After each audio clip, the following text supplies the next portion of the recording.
Thanks for tuning in to Begin Transmission, an original interview web series presented by the Lita blog. Every episode offers a lively conversation and the opportunity to learn something new. I'm your host, Lindsay Kronk, and I'm blogging on all frequencies today from the home office, which is why we see this change of scenery. Today I'm joined by my good friend and fellow Lita blogger, the newly minted electronic resources librarian at the University of Connecticut, Michael Rodriguez. Hey, Michael. Hey. Michael, tell us a little bit about yourself and how you started working in libraries. Okay, so a little bit about myself first. I love hiking. I've actually really excited to have moved to northeastern Connecticut because it's a rural area and it's just covered with trails for biking and for hiking, as well as rivers. So, quick interjection. I recently described you as a outdoorsman. This is true. I think that featured briefly on one of my profiles. It's such a nice inclusive term. Right? It's so good. Outdoorsman.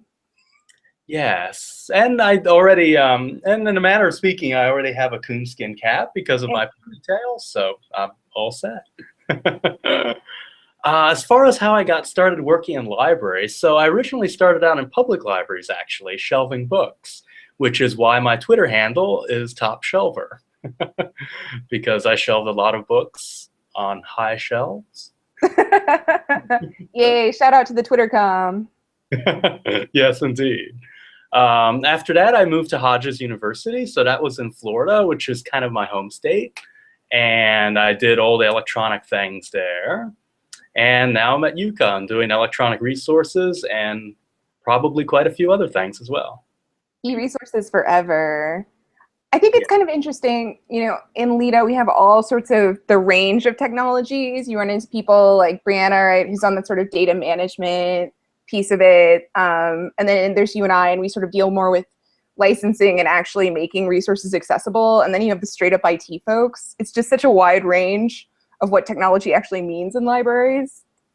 Yeah, and that's a really cool thing because not only are there so many different types of librarians who use different types of technologies in the profession, but each librarian gets to use so many different types of technologies and work in so many kind of subfields of librarianship.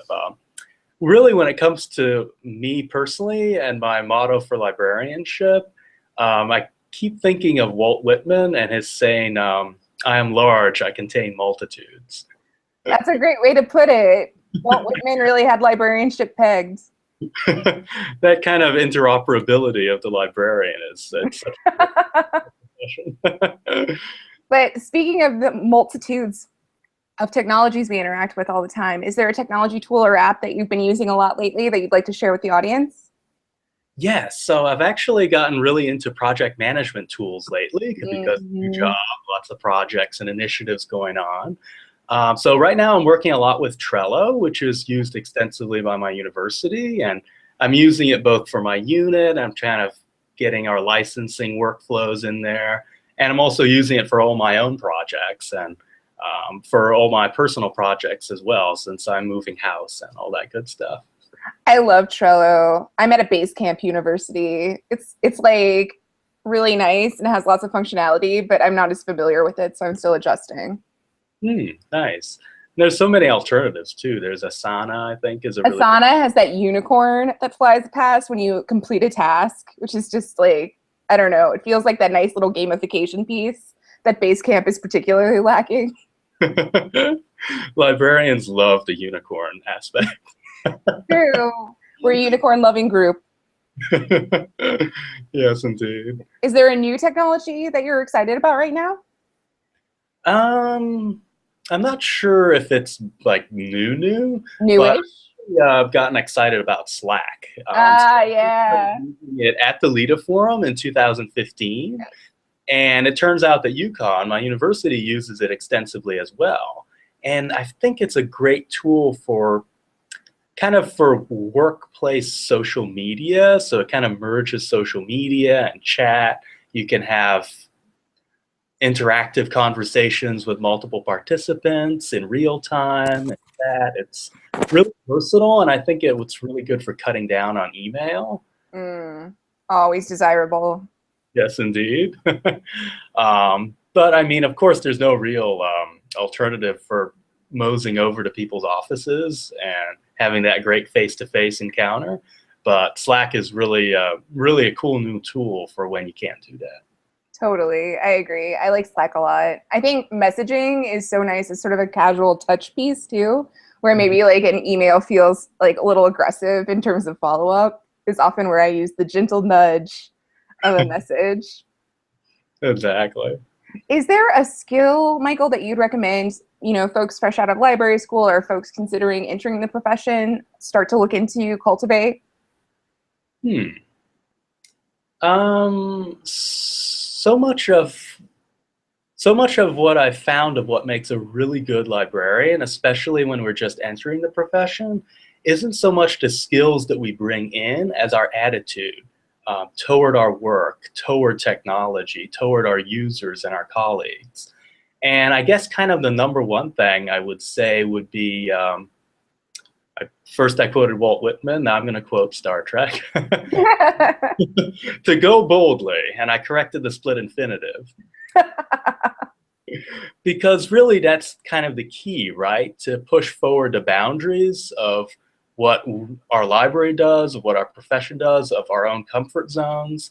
And maybe going boldly for some is going to be different. It's going to look totally different than for others. So what may be bold for your library, maybe 100 libraries have gone boldly before you, but it's still kind of essential to cultivate that entrepreneurial explorer's mindset.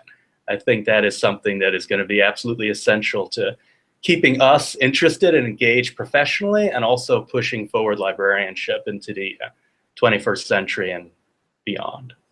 Totally. I would say sustained curiosity is so important for thinking about things, processes, the way that we practice librarianship. And that could absolutely, that is a soft skill, an attitude that people can cultivate. I think that's a wonderful recommendation, Michael. So 2 closing questions. First, are you coming to the LIDA Forum in Fort Worth this year? I fully intend to, yes. That's what I wanted to hear. And then 2, where can people find more out about your work? Do you have any public channels where you'd like to direct them? I know you write for the LIDA blog.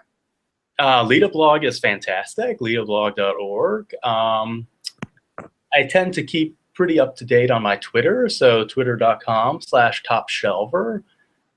For professionally, I also keep a very active LinkedIn profile. So if anyone's interested in seeing what I'm up to, what I'm publishing lately, any updates, feel free to connect with me there.